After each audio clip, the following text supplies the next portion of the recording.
আমরা জানি কোনো বস্তু থেকে যখন শব্দ উৎপন্ন হয় তখন সেই বস্তুটি কম্পিত হয় অর্থাৎ কাঁপে।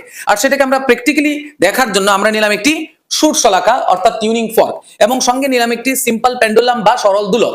তো এটাতে আঘাত করলে যে শব্দ উৎপন্ন হয় সেটা আগে আমরা দেখি। নিশ্চয়ই বুঝেছো, এটাতে আঘাত করলাম আর শব্দ তোমরা শুনতে পেয়েছো। এবার শব্দ তো উৎপন্ন হলো, কিন্তু এটা কম্পিত হচ্ছে কিনা সেটা দেখার জন্য আমি এটাতে আঘাত করে এই সরল দোলকের সামনে রাখবো। দেখবে সরল দোলকের বলটা এদিক থেকে এদিকে টু এন্ড ফ্রো মোশনে দুলছে, তার মানে কি সুরশলাকার এই দণ্ডটা কম্পিত হয়েছে। চলো দেখি।